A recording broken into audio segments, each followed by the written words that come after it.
And good evening, everyone, and welcome to Environmental Coffee House. I hear myself behind one of you guys. So, everybody in the audience, we are having a few technical challenges, and I'm not sure who I'm hearing myself behind, but we are going to do our best. And this is welcome to the three Doomigos, and I am working to try to get everybody in and working because we are in all different parts of the United States. So, hi, Scott, Brett, and Justin, my three Doomigos. Hey, Ow. Oh, oh. And Justin, are you all right? Justin's the Justin's problem frozen. child tonight, yes. but we're going to do the best we can because, everybody has different levels of ability in the internet. And we all know that. When you think about it, guys out in the audience, there's a lot of years you watched me with Jennifer having all the same shit continually. So whilst Justin, fix your audio because I can hear myself in the background. Hi, Poppy. Hi, Looney. Hi, Can you Astrologer. hear Hi, me? Kim. Yeah, but I hear myself too. Selena and You Ola can plug going it in over south there. from Greenland. And boy, he got stories to tell. He hasn't been happy today because of things going on. But anyway, so everyone, we did not script this and we Nope. decided, but we did talk about topics and we have a few things and we talked about topics that we wanted to all cover and we're going to be interactive, but it is the three Kind of Domingos. They're my three Domingos, the Environmental Coffee House three Domingos, and we've got two musicians and a photographer here. Lots of talent. Go under the And table. and Justin, I'm going to try to make you somewhat brighter cuz you're really dark. There we go. Justin, you look like really eerie. Yeah, I'm outside. I'm doing the best I can to get reception, but it's gonna have to Don't be. pull it out of the Hun, wall. You only get so much. it's okay, Justin. We're all This is the good. best way for me to be 90 live, degrees. is to Okay. be out in the dark with nature. All right. Well, we don't mind because who minds in this audience? The only thing I can do is maybe There shut you up because I hear myself. So, Gary's Hoover here and improve your magic. Everybody is here. Chattel Warhorse, it's great. You've all joined. I made that intro for you guys. It took me a long time to make a minute and 19 intro, but that was Scott's band's music first, and Justin's in the end, and Brett's photography because these guys are all very talented. And maybe the first Dumigo show we did not, or I did not highlight how talented they all are, but they really are. And that's why I said when you have artists, you get a different perspective, and especially artists in the Doomosphere, right? Right. Okay, so I'm going to welcome you guys. I want you each to. I want you to stand up and tell everybody in the class about you. Oh wait, should I do my left past 10 glasses tonight? Okay, everybody, please tell us about you. See, we got to be relaxed tonight. Okay, who wants to go first? I'm gonna make up a bunch of stuff about Brett, and then he'll make up a bunch of stuff about Justin, and then Justin will make Yeah, a bunch of we stuff. can have fun, make up shit about each other. But anyway, all right. So we do, but I'll say it then. We do have um topics, and Justin's going to cover Arctic ice. We have some graphs, and Scott was well. Your topic So I was think my yeah. Go ahead. That's what I want. it's just like climate. This is the thing. There were so many parallels that climate change is the biggest environmental issue going on, and or at least the tip of the spear of it, and everyone here knows that. But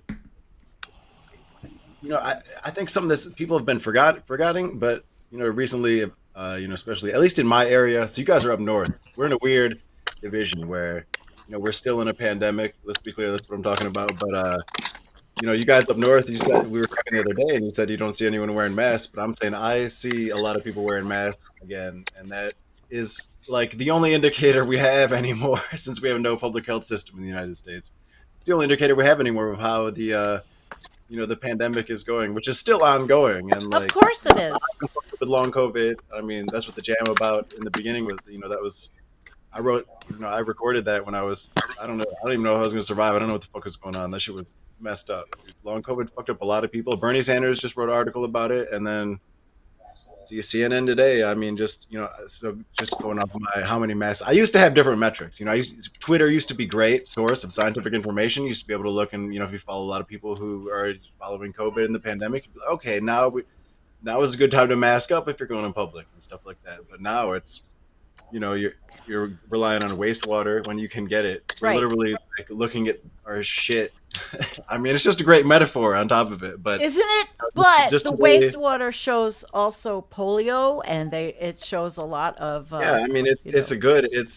but it's Well, we it's have a public health system, symbolic. but So, the problem is, it's minimized wrote it in the because same way people. that we have a functional legislature governing our country and looking out for the future and Mm. Well, everything. But it's yeah, I mean, just today, CNN pandemic. US is experiencing its largest COVID wave in at least 2 years. And they're only getting that. We only know that based off of wastewater levels. And so but or if you live in an area where people are enough, there's enough diversity or nonconformity where people will wear masks when they're sick. At least you'll see people, a lot of workers wearing low wage work, and there's just so many parallels between COVID and climate change. And people were talking about that in the early days of COVID, but I feel like that was because everyone was sitting around locked up, trying to not get this virus we didn't know shit about when people cared. But remember, it was, a year after that or so, all of a sudden, Extinction Rebellion, Greta Thunberg, everyone, it blew up. Everyone cared about climate change for about, 3 months or so. And, JSO, XR, all those things got started and everything. There's just so many similarities between COVID and climate. And I think we should. Now is a good time to focus on it. Now, well, I got COVID early in this wave, like a month and a half ago. I had COVID, and that was when I realized, oh, we're in a So fucking bad. COVID wave. I got COVID. I That shit think sucked. so. I watch, I do watch the TWIV and Vincent Racconello from Colombia. I watch the virologists to learn what's happening, and of course Jessica Wildfire. Do you know Jessica Wildfire? Yeah. She's always on it. That's one of her focuses. But so that's it. Scott, before we tell me what your thoughts are, between like the way we've addressed COVID and the way we address the climate change. I mean, the thing is, there are so many parallels. Like, it's almost makes more sense to just talk about the few differences there are. But it's really from it's just based in science for one, and then on if you want to put it in context of the whole uh, you know political election going on now, our bipartisan in the U.S., which all the money and media are going to be focused on for the next 3 months. Mm-hmm. Uh, like, it's Democrats came in acting like they said they were gonna follow the science and everything on climate, on COVID. And Republicans are so bad because listen to shit Trump's saying, inject bleach and all this crazy shit. Back then, And, yeah. Shine UV lights up your ass. yeah, exactly, dude. All you got to do is just lube up that UV light. You know Take what? yourself every day, dude. Just take some. Here Rest in of New your life. York, in Nassau County, Long Island, they passed Oh yeah, this is also a this mask is ban because of mask ban. protesters. This is very But I was appropriate. like, We can talk about this who's shit. And I mean, protesting in Nassau? that's the thing is this is so we also in so I'm in the the Atlanta area, and we had mask ban laws dating back from the Ku Klux Klan days, that when we used to protest from the Occupy days going forward, and especially when we'd have the anonymous mask, the Guy Fawkes mask. I don't know if you can see it, but Hmm. the mask been doing a lot of protests. But the Guy Fawkes mask on anything, the police would come and arrest you. They'd snatch you out of the crowd and arrest you for wearing a mask because of a law that was enacted because of the Ku Klux Klan 100 years ago or so. Which is Yeah. interesting because it's still a really racist state and really fucked up. So, I mean, it's just irony on top of irony. That's welcome to America. Yeah. But so there's the whole right wing thing of masks being some kind of oppression form. It's fucking comical. But Well, there's a lot know- of people that do feel that way, and I don't particularly agree. What about you, I mean, Brett? yeah, and I think like they miss. Oh, Do you not like? Did the right apparently missed the whole corporate facial recognition of everything and surveillance state of every AI tracking our every facial movement that we make in public for the rest of our lives increasingly, everywhere, and then everywhere. mining it for control. It's like where are these people living in? Is What do you that got there? happening there? What What is that? a jewel? I think that's Someone asked what I was smoking. Oh, I oh didn't see it. Okay. I'm watching the yeah. chat over here. So Brett, Oh, where you What's Brett are smoking? right now, do people ever are they talking about? I mean, do you have a wave going on? And also, two questions to Scott's climate change and COVID and the response in Illinois, where you live.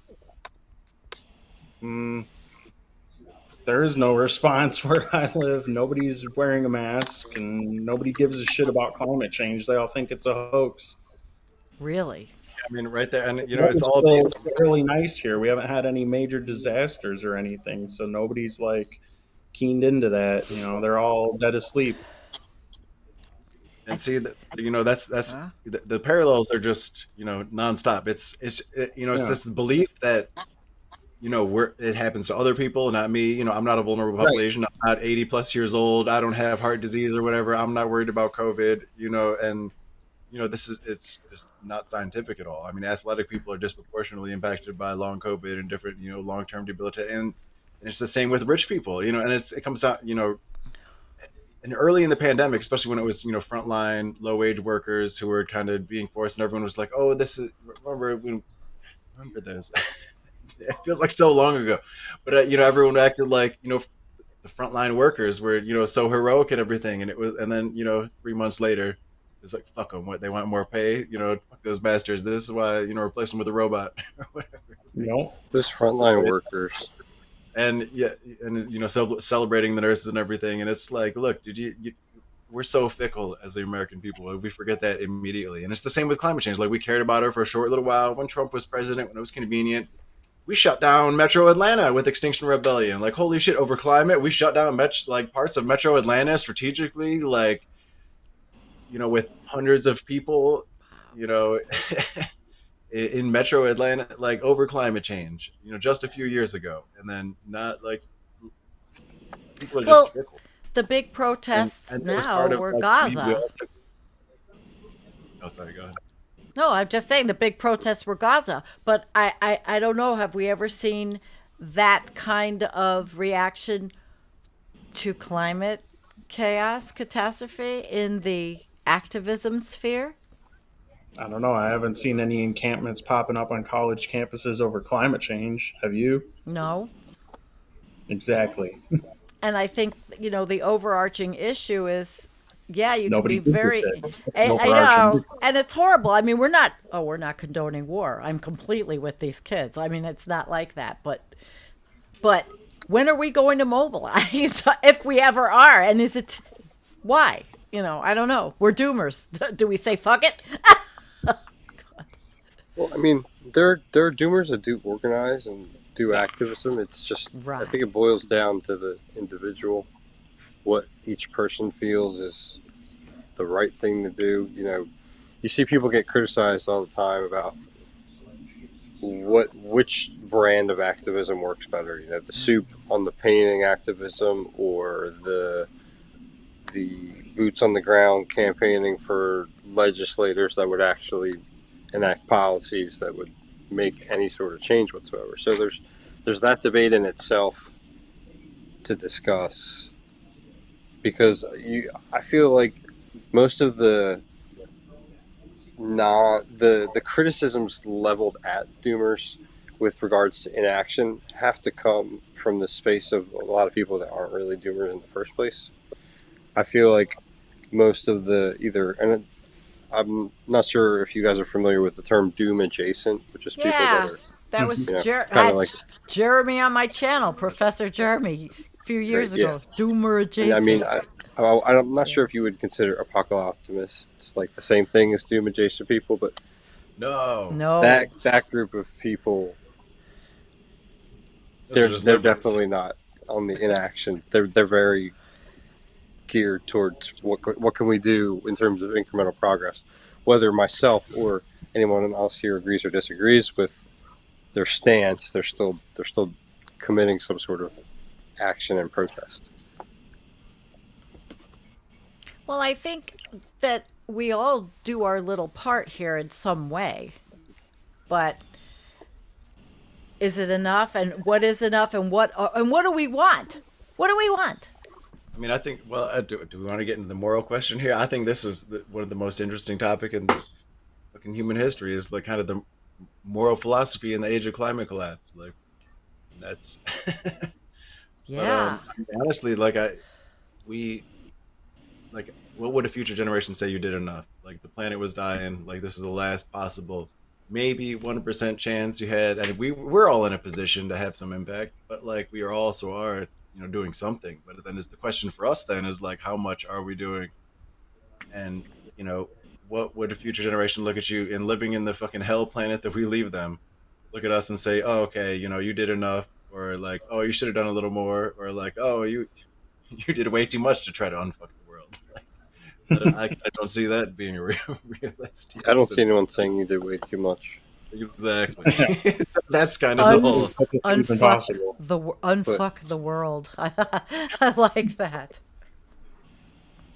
yeah, I mean, think back to I think back all the time to news reports about how Exxon's own scientists 30, 40 years ago deduced that CO2 was going to be a problem and other greenhouse gases, and they just kind of put more money into lobbying media and politicians that were not going to ever bring that to the table or bring it to the public. So it's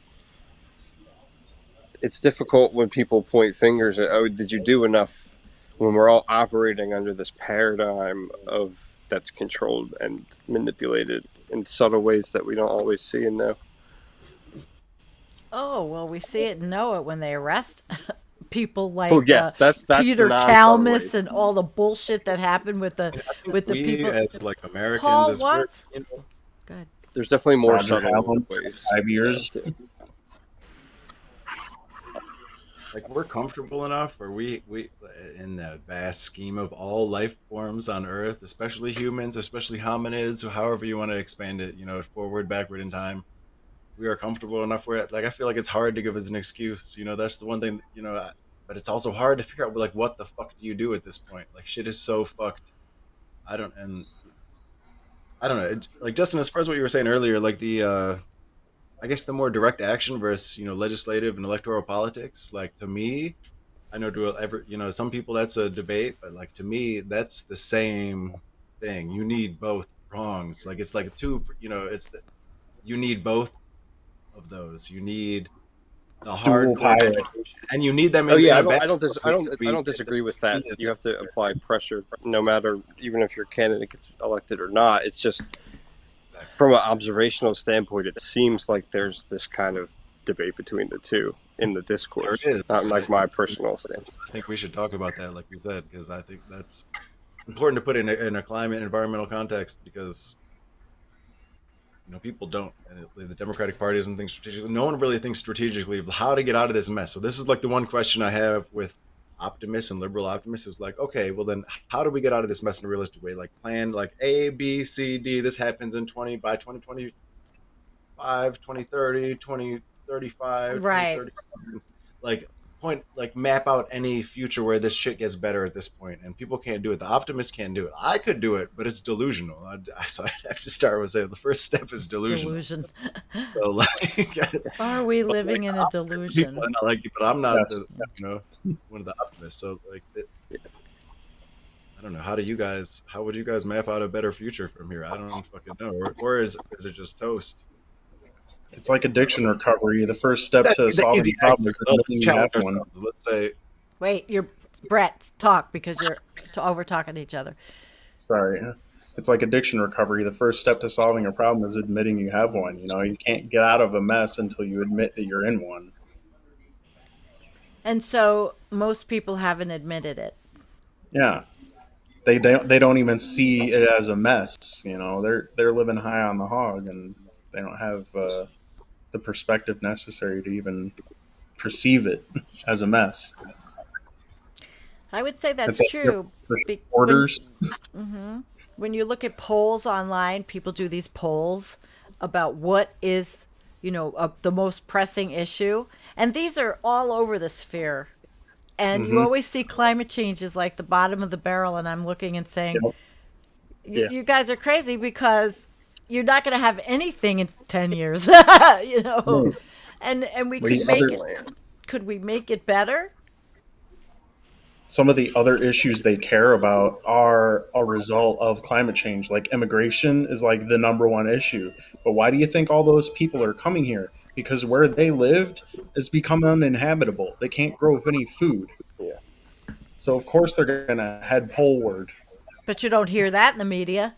yeah. Nope. And you won't hear the way some of those places are destabilized in other ways that cause those Exactly. When's the refugees. last Like time you heard obviously, about Haiti on the news? there's so many factors at play. That's what I was kind of teasing at earlier with like the subtlety to the corner of the dialogue, basically. But Yeah, I remember in like 2017 or whatever when Extinction Rebellion was going on, I did like Extinction Rebellion talk on the climate science here in Atlanta, and one of the things, of course, Trump was president, so everyone was much more receptive to it. But it was when immigration was a big issue, and he was it was right after sharing video of like a wall in Morocco and being like, oh, they're coming for you. But 90% of the immigrants that year were from Guatemala, which had experienced like extreme drought beforehand. They're 25% agricultural economy, and it's like, well, what do you expect is going to happen? We know what's going to happen, and so like and Democrats never point this out in their immigration response. And I don't. well, why would they? A decades long thing. Yeah. I could have told you this in second grade. Like, yeah, climate change is going to lead to immigration from the south, and we're going to have to deal with that as a country. Like, but since they don't speak about that, fascists have the issue. They build fucking like whatever the fascist motherfucker Abbott in Texas building fucking razor wire buoys Yeah. on the Rio Grande and like Right. psychotic shit. And the American people have no sane narrative on it. I've only heard maybe Jon Stewart speak some truth about our interference in or anti-democratic, anti-socialist interference for a century and a half on behalf of corporations there, or the drug war and our the way our guns flow because of the drug money and the guns flow across the border. And it's okay, well, obviously they're going to be able to overpower their local government because Americans love cocaine and we love AR-15s, and so guess what, dude, now the whole hemisphere is destabilized. So what the fuck do you expect Yeah. on top of climate change? And no one, you never hear that shit from Democrats, and it's all you hear is, oh, we're going to build more border camps, more. Yeah, you hear the fear porn. You hear former Democrats- presidents saying they are emptying out their insane asylums to send people here. It is just crazy. Has he ever spoken to anybody about what's going on? Wasn't that what Kamala was supposed to be doing? Vice President Harris. They call her the border czar, but she was analyzing what was going on in the other countries That's even- socioeconomically to know. We I talk don't- about recent policy, Sandy. Even I now, don't when know. we're talking about this $6,000 tax credit for new families, it's just we're encouraging. I was listening to the I heard proposal today about how high the price is of childcare and X and Y, and it's not really teasing at why inflation or any of these other corporate greed, quote unquote, price gouging, all that stuff. Why it's happening? It's just giving people some money so that the other side, Republicans, can call it socialism, and then Democrats end up losing off of that, and then they have more fodder the next election cycle to win back seats. It's like, Well, I did listen to her, and I thought she said that they were going to address some of the root causes of why these corporations are raising these prices arbitrarily, and it's wrong, and she can do that. I hope she does do that. I mean, as a prosecutor, she said that's what she was going The to problem do. is the Democrats are in charge now, so why doesn't Biden and them do it?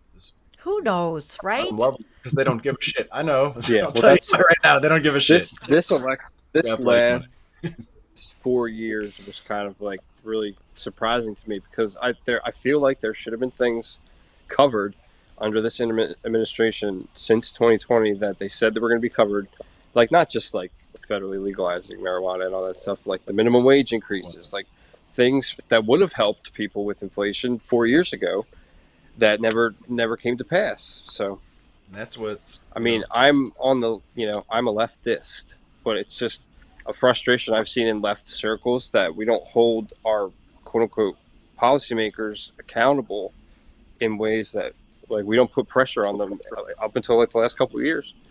Now we're starting to, but we haven't all this time to the point where now we're kind of looking around like, well, we could have been doing this the whole time. They did it online, and Josh Shapiro was not chosen as the vice presidential pick. Yeah, right. But still, the genocide policy is going to. So I think this is. Yeah. I mean, full circle. This is similar to. Let me read something Michael Mann said, and I think it was like. Let me cover my eyes and ears. 2019. This is gold. This is about COVID-19. Okay. And because one of the roots here is the science. There's science behind climate change. There's science behind fucking viruses. Jesus Christ! And the fact that we have to talk about that in 2024 is just like, what hope is there? Anyway, so yeah, I think this is that comment. Poppy. This must have been 2020. That was 2020. There's a silver lining. It is that the failure of the current administration, the Trump administration, to respond meaningfully to the pandemic lays bare the deadliness of ideologically motivated science denial. So that was Michael Mann in 2020. And, now we've still got, hundreds of deaths a week from COVID, and we're just pretending like it doesn't exist. As soon as Biden came in, he's sitting 60 feet. I'll never forget, because, a good friend of mine died fucking weeks later because of this fucked up ass policy. 60 feet away doing a fucking interview saying, oh, we're going to open schools. COVID's fine. It's and this is why I feel like for a lot of Democrats, a lot of the partisan tribal Democrats, the COVID-19, the science, the scientific reality of a fucking pandemic, to them was just a metaphor for Trump. Like, oh, when they beat Trump, they beat the pandemic because Democrats are going to follow the science. That's interesting. And they acted like that. And they act like the same way with climate change. They get complacent. And this is why I'm not less, I have equal fear of a Harris versus the Trump administration because they're going to do the same on climate. And that's the thing. Like, has Michael Mann criticized the Biden administration response to COVID-19? No, of course he's not. Like, he's just a partisan fucking hack, really. We all know who the fuck is. Well, you're preaching to the choir here. I know, but yeah. Mm-hmm. Well, I mean, I feel like it's been like 30 minutes and we haven't plugged anything that Jim Massos talked about. And like he was bridging that link between COVID and climate a couple years ago even. And also noting that, I mean, when you talk about things we're not talking about, there's another elephant in the room, or should I say monkey in the room, that we're not talking about with regards to pandemics. And a lot of new places, when you were talking about wastewater getting tested, a lot of places are testing positive wastewater for mpox. So it's like, that's not going to get talked about on Twitter. They're already having the hashtag "Do Not Comply." So nobody's going to do anything, and people will get sick and they'll die.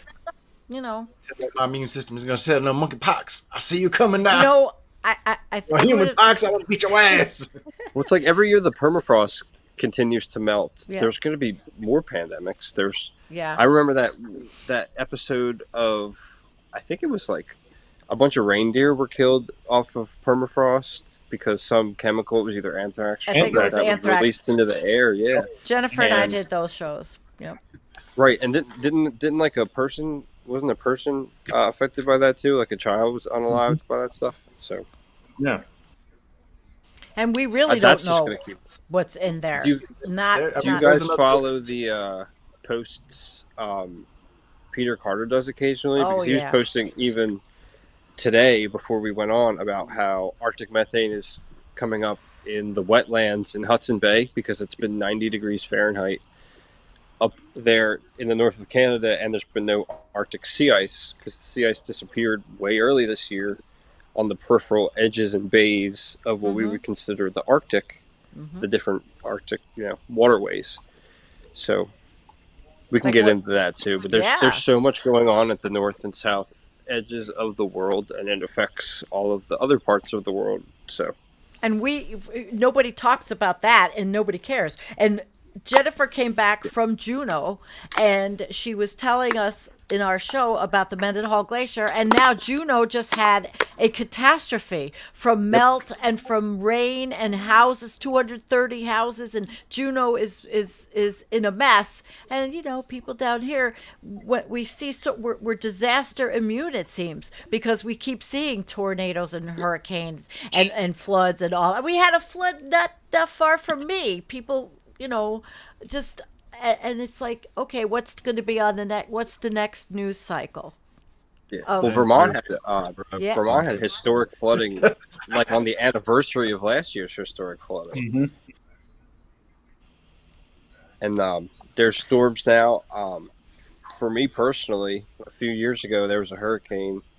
It started with an I. I don't remember the name because they're very similar, Ian. but Irene. I wasn't Ian. It was a different one. I Oh, think it was. I can look it up. It was Irene. 2021. Made Ignatius. landfall in Louisiana, dissipated into a tropical storm, and then dropped a tornado outbreak that had Yep. a F3 tornado level houses like miles from where I'm talking to you right now. I think And that's Irene. I saw even this year with Hurricane Debbie that crossed over and flooded Florida. It created a rain bomb all the way up the coast into Montreal. There was flooding there.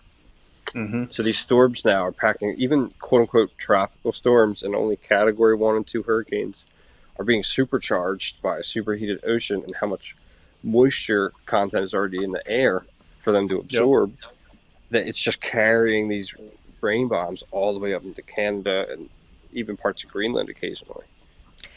Are you able to talk about these topics with your peers? No.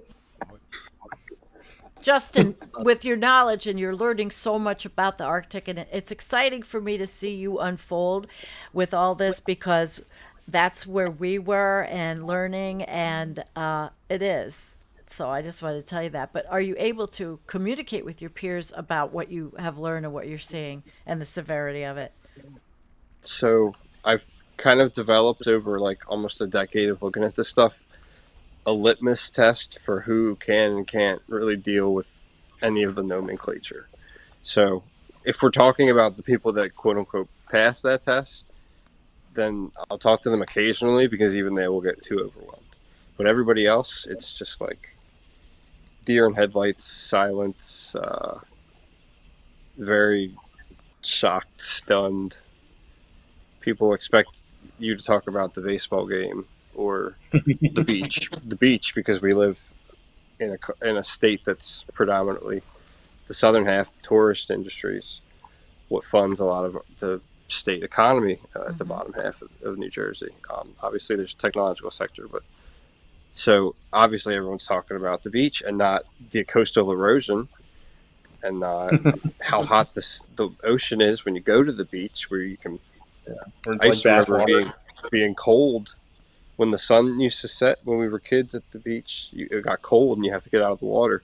I was at the shore a year or two ago, and I don't really even go in it anymore because I feel like it's too dirty. But when I used to go in it, it was warm, like it was 70 plus degrees, and we live pretty high up in the Atlantic, latitude, longitude wise. So, yeah. Yeah. But people also contribute that to the AMOC slowing down. Like that heat isn't traveling as fast. It's getting stuck Right. up in the northern regions, and that's what's causing some of our warming. It's a polycrisis, a confluence of issues. I feel like we should enjoy the beach while they last, because in a few decades it'll just be like a bunch of buildings, broken glass, and floating trash. Like, you don't want to swim in that shit. You think? Sewage coming up. Like, we're like one of the last generations is gonna get to enjoy an actual beach. You think? When you said floating trash, do you remember that Great Pacific Garbage Patch Yes. people used to talk about? Yeah. They forgot about. Did you ever see any research into that? The last thing I saw was that there was a collection effort by this organization, this ocean organization, and they were actually putting boats out to pull the shit out of the water. But Add a new plastic state to the United States of America. yeah, So there you go. when I was 18, I Good one. assumed when people said there was an island of trash the size of Texas, that there was like literally all trash bags bumped up in the size of a state. That's all like There was a microplastic. documentary on it that I think Vice did a while ago, Yep. 5-10 years ago, where they drove out into the middle of the garbage patch and they were I remember taking that. sample. Yep, right. They were taking samples as they went of the Mhm. concentration of sea life compared to plastic particulates, not just floating trash, like very, very small pieces of like microplastics. Mhm. This was back before we all knew PFAS and microplastics was in everything in our blood. And our Jim Master talked about that. It's in our bloodstream. It's in our lungs, in our brains, technically too. Our fucking balls, y'all. There's not really a island of trash. It's just when you get to the middle of the Pacific Ocean, the concentration of degraded microplastics is more than the concentration of any sort of sea life at the top reaches of the ocean. Yes. Like tiny sea creatures, like Yeah. even on the microscopic level. Like krill and plankton and shit. Yeah, like Most even the What the fuck do I need to do with decomposers in the top layers of the ocean, at least. That's what the documentary was alluding to, and I thought that was kind of striking because this was years ago, Mhm. and I can't imagine it's gotten any better in 2024. Just live in plastic. We live on a plastic planet. Like I feel like if a future intelligent species showed up and started drilling, and doing some archaeology, 100 million years from now, 200 million years from now, and they just find a layer of plastic and have no fucking idea what humanity was. There'd probably be no trace of us, despite It's all what 8 billion Lyle beings Lewis. so compacted and scorched. You What guys ever Lyle played a Lewis game? talks What about. the fuck happened here? It must have been an asteroid. What'd you What, say, Brett? You guys ever play the game Half-Life? Portal. You've heard of Half-Life, right? Yeah, I played Portal too. Yeah. Well, there's this quote by this character from Half-Life by the name of Dr. Breen, and he says something about this. He asks, "Are all the accomplishments of humanity fated to be nothing more than a layer of broken plastic shards thinly strewn across a fossil bed, sandwiched between the Burgess Shale and an eon's worth of mud?" It's just Yeah, really and when did- sad. Yeah. It's When did really Half-Life sad. come out? There's a lot of interludes to like apocalyptic culture, I guess. Like when you would think of Mad Max, obviously, but in video games too. But it's more geared around nuclear fallout, like the game Yeah. Fallout or Borderlands. It's never geared around what would happen if climate change wiped everything out and there was a war that happened when everything was desertified and there were crops. Like, Borderlands. there's never You guys more see realistic video game media. It's always fantasized about something that comes to some sort of denouement that's a bit more happy. Realistic? Or, honestly, well, have you guys seen Furiosa? That movie was so fucking good. Mm-mm. I've heard Yeah. good things. Favorite movies ever. You guys haven't seen it? Like, you're messing You're up. the media guy. I know, but I don't watch much. I don't like much. I work in this shit, but I don't. Yeah. Like, No, you do watch much. You Well, just ask me don't what movies you've watched. I'm sitting there and stutter like I don't know, man. I kind of focus on how the whole fucking everything, the planet's fucking dying, Aw. in my free time.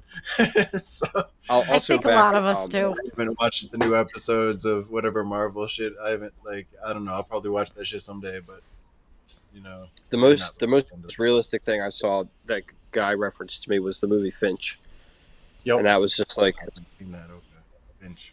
wow. Like even if it theoretically happened 30 to 50 years from now, which is forgiving, to put it mildly, the whole radiation burning your skin after being outside 5 minutes because we've chemically stripped away the ozone. Right. That's already what a process I that's grew up happening. with that fear. That was a big Yeah. thing. And supposedly, I love when the politicians or the talkers say, "Well, we fought and we developed things that fixed the ozone layer." Okay, fine. Yeah, all right. So, Bullshit. yeah, I know. Well, they I ban know, I things know. that other countries still illegally use anyway. So it's like Nope. if you're not It was a total. enforcing those policies, how do they work? Mm-hmm. They're totally different because our whole really economy is built off fossil fuels. Like especially at that point, like now we have renewable energy and stuff. And I mean, we had the option early, but we didn't fucking pursue it. But Right. you know, And that the whole economy built off fossil fuels, and Well, everybody watching this that's was why born we're in into a this fossil mess. fuel economy. We never had like an option to, oh, can we do well, this? Can we do that? Yeah, I've got it.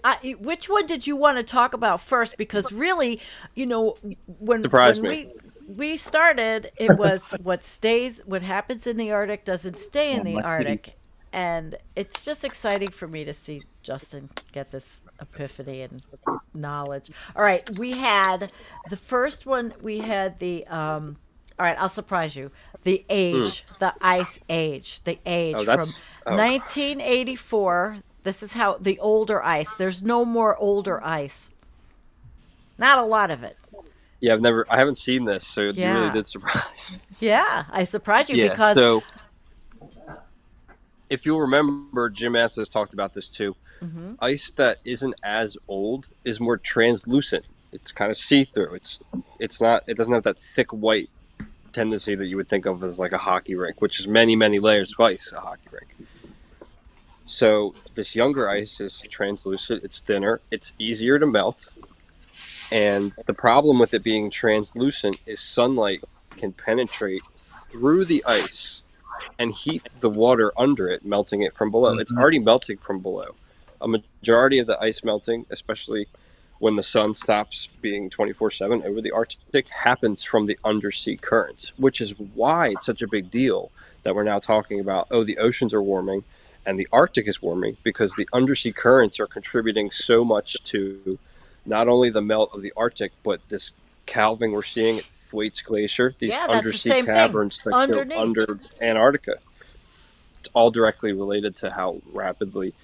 And again, I do relate to people talking about the AMOC slowing down, but other climate people in the YouTube sphere have been talking about different polar currents, like the Antarctic circumpolar vortex, which Hmm. is, I believe, as large of a current, if not the same exact, slightly smaller or larger than AMOC. And these are currents that take hundreds of years to travel around the world, but Yeah. it's still moving water at a rate that directly affects things like sea surface temperatures or temperatures nearby on land. So I think it was Jim. Jim is he. We did our last show and we were on AMOC because every time it's in the news, we do something on it. And I know Romsdorf was just talking about it, and but Jim doesn't have it as the hierarchy of that others like it's not going to happen tomorrow. You know, he. But there's the other, and he's always talking about the sea surface temperatures and the salinity and how it's Yeah, affecting. stratification. He's Yeah, related that yeah, stratification is more of a big deal because when the oceans are, there's supposed to be a lot of mixing between the different layers of the oceans. They're not supposed to look like a cake, or when you pour different colored sand in a water bottle and you can directly see the different layers. It's not supposed to look like that. So when the ocean does turn to a level of stratification where there's directly visible layers with regards to temperature and salinity, it yeah. facilitates rapid temperature change from the top to the bottom. So temperatures Mm-hmm. can go all the way down to the deep ocean and warm rapidly because of that stratification. And that's scary. All right.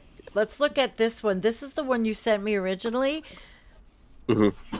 This was a post, I think somebody named Rudy at the Facebook group Climate Alert was when I first saw this. And this is the DMI, which is the Danish Meteorological Institute, a satellite agency that when I look at different various things of ice thickness, you can look at JAXA, which is Japanese. You can look at United States sources, NSIDC, or the HICOM satellite. I'm not sure what the difference is between the two, but they're both American. One I think is run by the Navy. That might be the difference. And one might be just NOAA. And then you have this, which is the DMI. I've always found the DMI to be more conservative. It always shows more thick ice remaining than the other sources I just mentioned previously. So when you look at these comparisons on a conservative site like DMI, you can directly see when we look at the color scheme, the kind of bulge of thick ice on the left in 2012 is dramatically bigger than the bulge on the right in 2024. Yeah. First thing. But the thing that's kind of hard to notice, and it's kind of hard to zoom in on those two kind of graphs of all the lines, is there's an average from 2004 to 2013. That's the kind of average line in gray you see on the right. There you go. So do you have the other? Do you have the other one? The older one too? That's from Uh, 2024. this is So 2020. Do I have the other yeah, one this on yeah, the the one on top? the top. No, I Yeah. don't have that one Okay, that's large. fine. That's fine. I could You can. mess around with this one and make No it a worries. little That bigger. that you can put that up too. That's perfect. You could just use that. So what I was getting at is you can see All from right. those two graphs the trend line of 2008 to 2012 is dramatically higher than the trend line from 2020 to 2024, and now we're Yeah, look. talking about ice thickness. So we're Yep. talking about how much thick ice is left. And as we just talked about with the age of ice, the thicker ice is older. So as we lose thicker ice, we're losing ice that's old and that takes longer to melt. So if everything that's left is just young, thin ice, the year we have some sort of really anomalous temperature boosted by something like an El Nino, the sheet could melt really quickly in 1 to 2 years. Mm. Thankfully, I don't think it's going to be this year. It's already mid-August. I think that would. I mean, 2012 it didn't melt, and we're looking at slightly more extent in 2012. So I know I'm the kind of doomer that doesn't usually like to say we've dodged BOE so early, but I really think we may have this year. That doesn't necessarily mean we're out of the woods, so to speak, looking at these kind of numbers with thickness, because the other thing we can talk about with reference to Antarctica is, do you remember people like Professor Elliott were posting how Antarctica had a record low extent with regards to Yeah. refreeze? Like, it wasn't refreezing. Last year was the record low. This year is slightly higher by about 1 million square kilometers. Sounds like a lot, but Antarctica melts really fast because it's just the extra ice floating around the island. It's not the floating mass that the Arctic is. So that becomes a problem too, because the rapid heating from lack of Antarctic ice extent just feeds into all these currents that are already warming. It does. It does. Do you want to look at another one? Did we look at thickness? Oh no. Did we No, look at that's the this? high com. We can look at that. We can Yeah. look at that. Go ahead. What Tell you're looking because at, that's yeah interesting. go ahead. So what you're looking at right now is HICOM, which is one of the United States satellites. The arrow pointing to last year shows where the thickest ice is, and that ice kind of. I was reading about this recently, that there was a, even in the 80s when the Arctic, they had submarine research, there were holes in the ice they would find to surface God. that would freeze. So the thickest ice would break apart because of wind and tides, and they would surface in the places where the ice cracked apart. But they would notice it would freeze over with thinner ice where it cracked apart. So it would still, it was kind of this ebb and flow and stacking formation. And I think that's the only reason we're still having any thick ice left, is because of that ebb and flow. And stack is stacking all of the ice up against Greenland and what I believe is the Queen Elizabeth Islands in Canada. Wow. It's a serious thing, and most people don't understand that. You what you hear. Okay, here's another thing in the media, but greening. It's greening. It's all good Mm. because of greening. Anybody want to address that CO2 is nonsense? good. I see Brett. You're like holding back on that one. That's true though. I mean, CO2 is good for plant growth to some degree, Right, but the but contrast is where it bumps up against temperature increase, which is another result of CO2 increase in the atmosphere. And it will, and that's the thing, is we are seeing greening. So like that's another. It's you know the BAU people want to paint it as a good thing, and it kind of is to a point. It's like, I don't know. It's like any kind of like a drug addiction. It's like, oh, it's good until a point. Like, oh yeah, heroin's great. Up until about 5 minutes after the first time you do but it's I you don't do know. some, and then after that it ruins your life. But like, okay, No. the first 5 minutes. But it's the same fucking thing. Like we might end up. It might it's combating the desertification that people expected decades ago.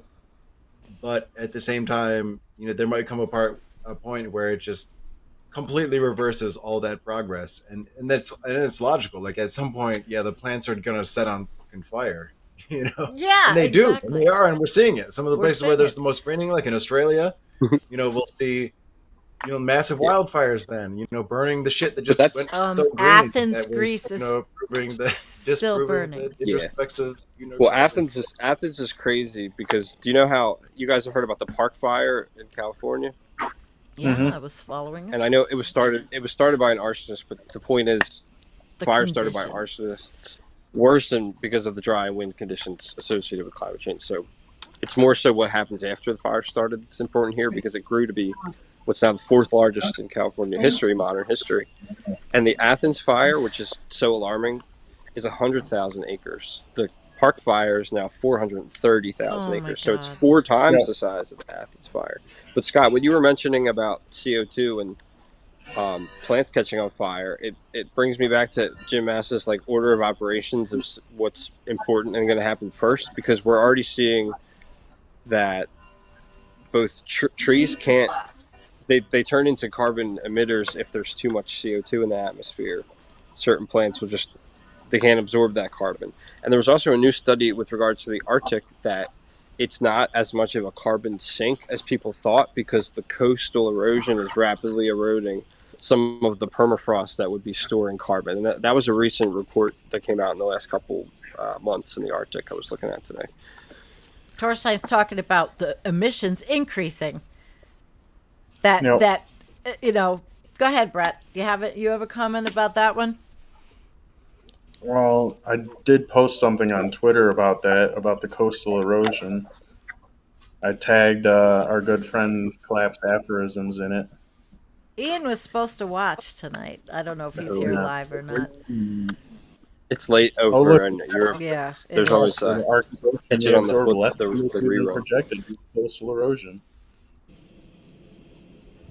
Yeah, but the emissions, they don't talk about that. People think, "Oh, we're just doing fine," but the emissions are not going down. And then even with the take what Poppy had a comment earlier about the sulfur. I don't know if the jet fuel and the aerosol masking effect. I mean, there's so many compounded problems.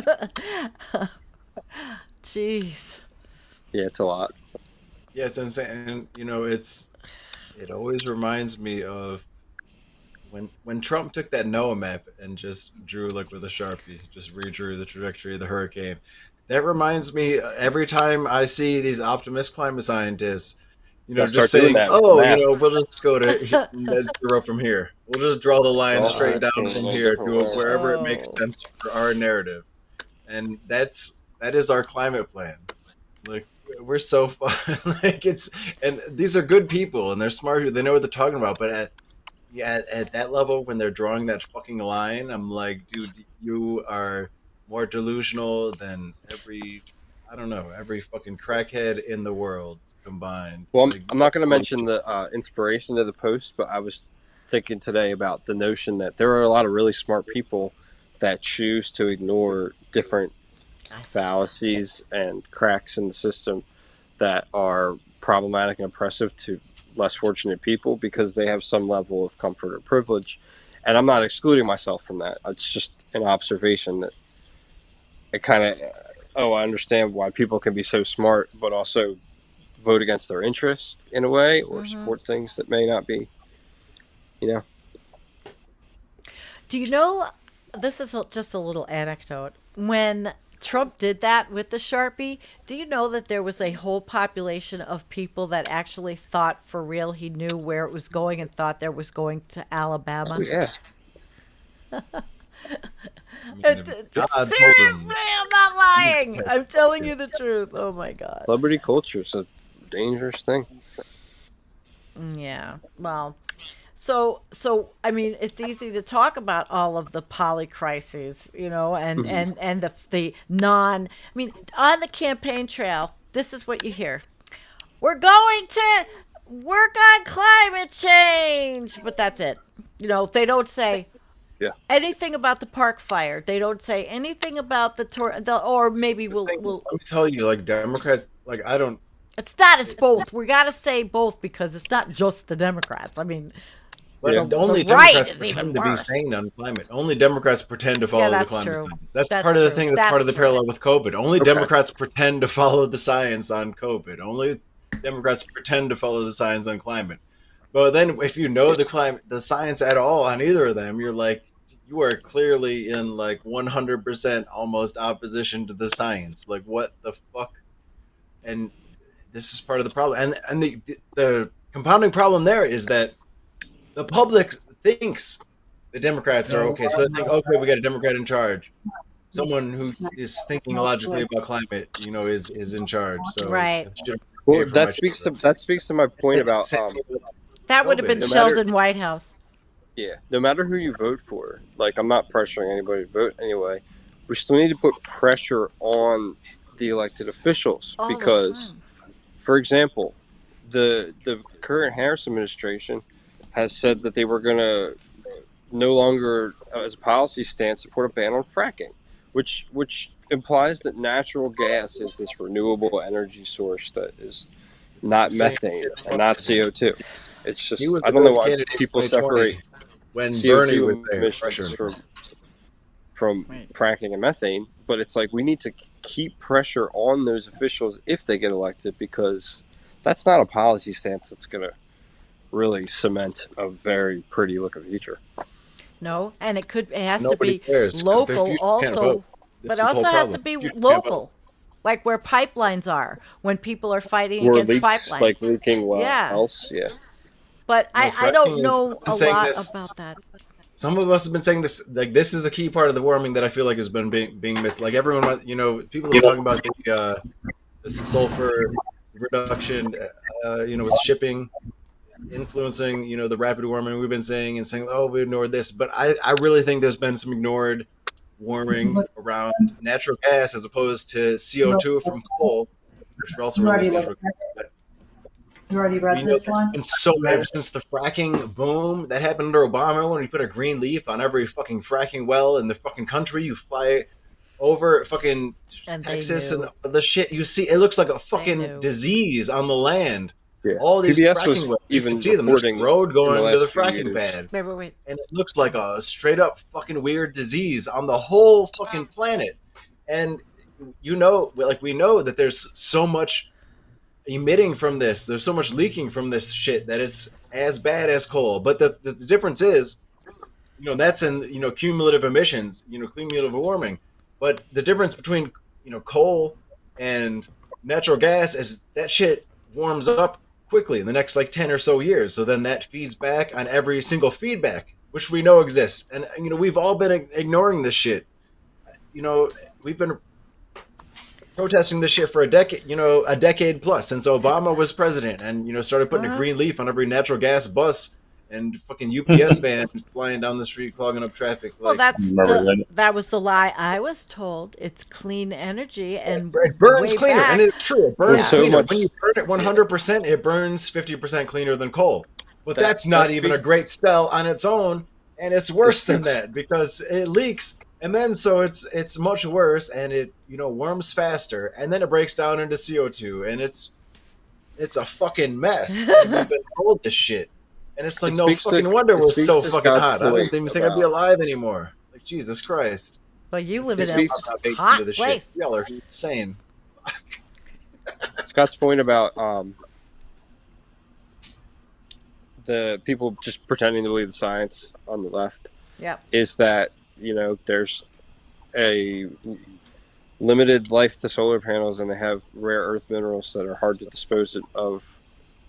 I mean, they can be recycled, but like wind turbines have oil in them.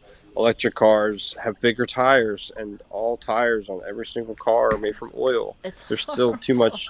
The process to transition wear out renewables faster. is rife with fossil fuels, and that is a problem for me knowing the science because certain things are already baked in now, and it's like obviously this is a bit uncomfortable We're not being real about it. Well, that's what I'm saying about everything being baked in now. Is like we can support policies that are going to do X and Y while everybody goes green in 10 years, but there's no food left because those policies took too long to affect the things that are baked in now. It's 20 years. So even if which will never happen, net zero, it's still 20 years of emissions to clear and carbon capture. I mean, I've been doing this channel for 7 years, so we've gone over all of this shit. But carbon Were you talking capture, about the wildfires, Sandy? the when There was a recent last year. report that 2023's wildfires in Canada released the equivalent of like a decade's worth of Oh, emissions. absolutely.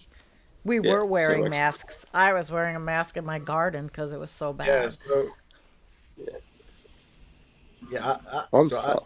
I was in Colorado a couple weeks ago and chopped at a Whole Foods that was like 2 blocks away from getting burned down, I guess a year or two ago, because you could still see where everything was burned. Hmm. And there, everything is. So my aunt has lived out there since long before I was born. So I go out there, like once a decade, and I've seen ever since I remember I was 12 years old. I've seen the pine bark beetles, whatever. They got a number of beetles that eat a lot of the trees, but they normally freeze in winter. I think it's something crazy. It's like negative 20 degrees for like 3 weeks and it kills them. But that That shit's normal up there, in the wintertime. So, it used to happen every year. Now that it's not happening, there's more and more beetles, and you see the dead That's trees true. as you're going. It's And all I've always, over. I remember I've seen them since I was 12 years old, and now it's like they're fucking everywhere. And yeah, I went to a Whole Foods, just like, oh, this is normal, this is fine. You look across, like, and my aunt's like, yeah, that's where this Whole Foods almost burnt down. It must have been a year or two ago. Uh, Yeah, Yeah. the tree just Grand a lot Junction, of people Grand talk to Springs, and me shit like about the tree problem. I have a tree problem right here from invasive species. Right on my place I got more dead trees. Invasive species, that. old or I don't know for sure. Yeah. There Well, used to be a what? Go ahead. That's no, changing like for all of them. the whole warming climate is like boosting in the rates of the proliferation of invasive species. And the Yeah. trees are not like the trees are long term. They're sitting there. Their roots are planted for decades, but they're not prepared for a rapid decadal change like we're doing with climate. And they're dying everywhere. I mean, they're dying here. I'm sure they're dying there. They're dying everywhere for different reasons.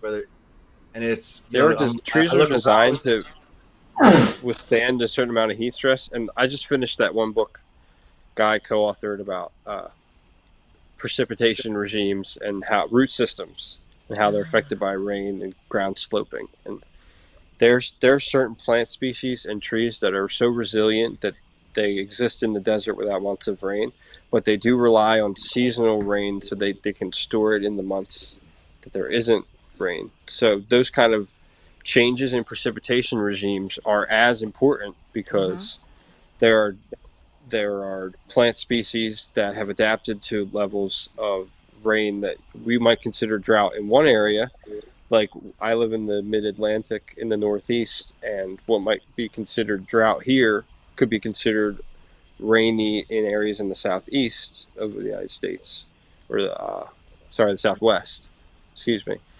And there's just such a danger in not understanding, when it doesn't rain for a few weeks, that doesn't sound that bad, but if it's a specific time of the season where the root systems and soil needs that water for a period where it's dry, and then the period where it's dry, it rains a month worth in a day, and then it's dry for another 4 months, like we're seeing recently with rain bombs. That is dramatically, like a lot of headlines I've seen over the last couple months were how the United Kingdom was going to cope with so much of their farmland being flooded because it has just rained constantly from the uptick in moisture from how hot the Atlantic Ocean has been. It's just carrying more moisture and rain to the British Isles. They're in trouble. They're in trouble. Going back to trees really quickly, I think that the tree issue is I did actually want to ask Brett what he's seeing there because you're in the Midwest. So we're all represented in different areas. Tell us about what you see there. Charge my phone a bit. As far as trees go, Yeah. I Have you mean, seen anything dying changes? yet. Really? I mean, what are you living? Really? Aren't you in Tornadoville too? Kinda, yeah. But you have not seen you have not seen damage in Illinois. No. The trees are great. Shit. As far as I can tell. Okay, as far as you can tell. Well, get out there with your photography and get me some pictures of trees. Are you looking up on me? Let's do a tree study. I'm on What? a Zoom call. Huh? Hi, I'm on a Zoom Grandpa. call. Hi, Grandpa. There's Brett's grandpa. Hi, Grandpa. That's great. I love it. We love you, Grandpa. That's great. I wonder if has your grandfather seen differences. Now, see, those are the people you talk to. You say, what have you seen in your lifetime? All the decades. Stop. Stop. Well, anyway, everybody's like out there in the chat going, blah, blah. Yeah. Yeah, Poppy, they are. They're dying too fast in Missouri. Yes, they are. I mean, everybody knows my experience, obviously, because I had a tornado here, but I do save rainwater, and we did have a drought one year. Now we haven't, but it's never just rain. We're technically in a drought here. I guess it's Are been you? pretty dry. The thing is, we had some Yeah, you're crazy in Atlanta. years. Shit's just been wild here in the southeast. Yeah, Like, tell us. Tell us. I mean, we had a lot of years of like a lot of water, just a lot of fucking water, and then now we're technically in a drought. And yeah, I don't know. I mean, it's been hot as shit. Yeah. Like long, it got hotter earlier and it stayed above 90s. I mean, the high has been above 90s almost every day for like a fucking month. And you've lived But it's there. also dry, so the humidity is in the South, I feel like you really feel how humidity is a huge factor in, like the wet bulb index and everything. You feel like, okay, 91 degrees in Colorado is not the same as 91 degrees in Atlanta with 85, 90% humidity. Like, not at all. Oh. It's like, one feels fucking wonderful. The other feels like you're literally being strangled. So it has been unseasonably long periods. It's been hot, yeah, but it's also been dry here. So And that's unusual. Not exactly. What I don't know. I mean, what's fucking usual anymore? Like, Well, it what- was. okay, We had what's the season? drought when I first moved here. It was Oh. dry, super drought, and then, 10 or so years ago, and then we got a few real wet years, and then we're dry. Technically, we're in a drought, in the region, and I remember when I first moved here, it was kind of a thing. Like, water prices were going up, and it was the drought was kind of a thing, and then we got a shit ton of water for years, and it fucked up a lot of shit. Well, Sam grew up But that's climate. It's Atlanta. it's concentrating hydrological fucking energy. Yeah. Fucking our whole shit up. But Brett seems like nothing's going on in Illinois. But Okay. somebody made a comment though that they did see ash borers in Illinois, so they've made it to your state. I mean, Illinois is a big state, so Yeah, it is. it could be anywhere. It could be down in southern Illinois, or Like- it could be up in Lake County, for all I know. And what's the like? All right, your growing up memories of normal temperature in Illinois, where you are. I don't remember it being so hot outside you could die. Oh, jeez. Is that what you feel now? It happens Yeah. there now? Yeah. The sun feels hot on your skin. It's like, where's the ozone layer? Can we turn it back on, please? Oh, my God. So now, because you're in a farming area also, correct? So how Well, is it it? used to be. Used to be. It used to be a farm town. Now it's all damn subdivisions. Oh. So I just wonder how the animals are, how do the animals acclimate with this heat? We don't even hear about any of this. I had a family of foxes living in my backyard about 10 years ago. Oh, my gosh. They were living under the shed. They dug a hole and made a den under the shed in the backyard. Of course. Wait, somebody just said something. That's right. You're disappointed Illinois is not more messed up? No, of course not. I'm not disappointed. Are you kidding? I'm just Honestly, wondering. the Great Lakes region is like the place to be No. in the future. Silly. It's like 20% of the world's fresh water, and it's like probably one of like the most resilient areas to climate change. Yeah, and once that shit dries up, I don't know. Well, actually, Dr. Emily with American Resiliency, I know she's doing every state. Justin is frozen. Yeah. Justin, can you hear us?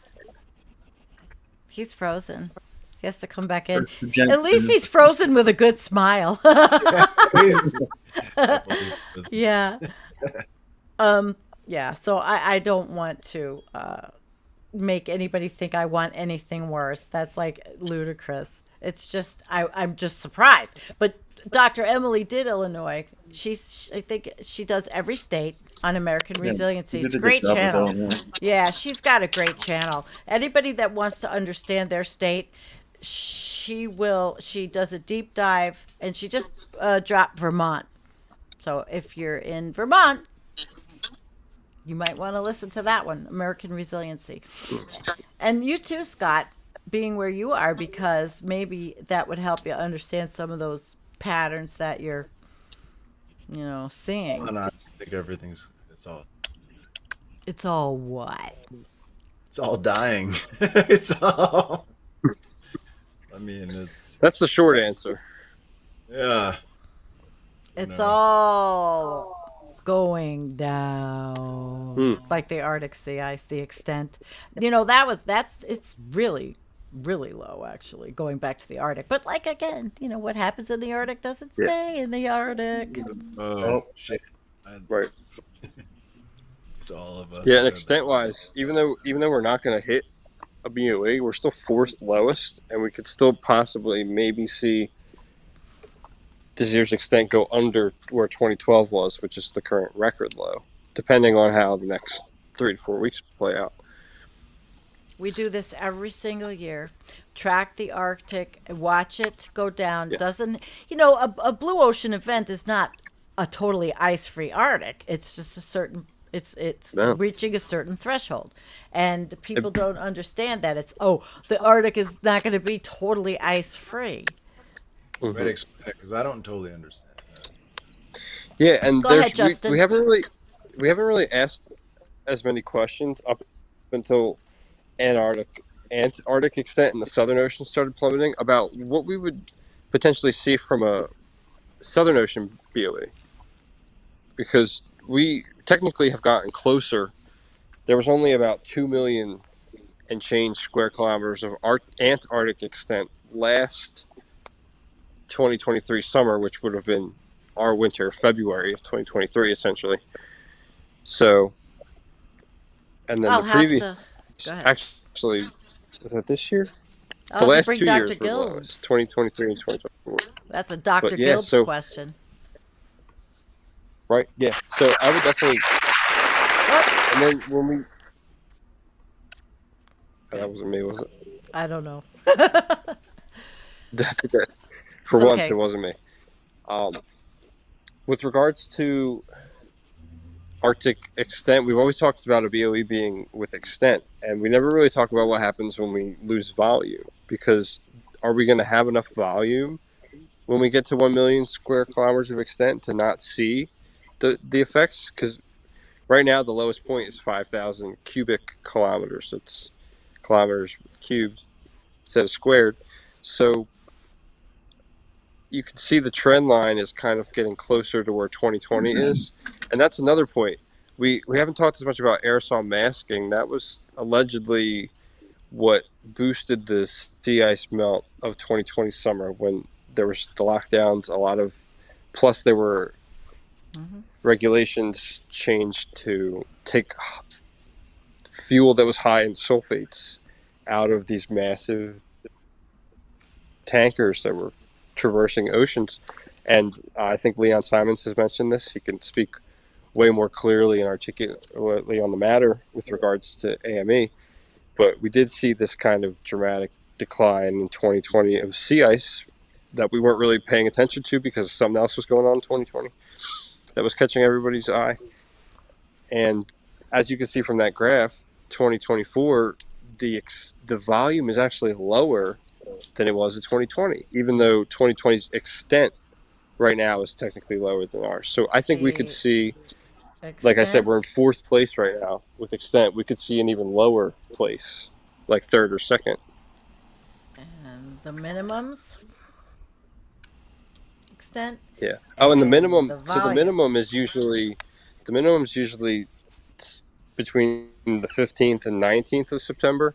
But as people like Kevin Hester are mentioning, every year the melt season gets extended by a couple of days. So within the last few melt seasons, it hasn't stopped melting till like 20th and 22nd.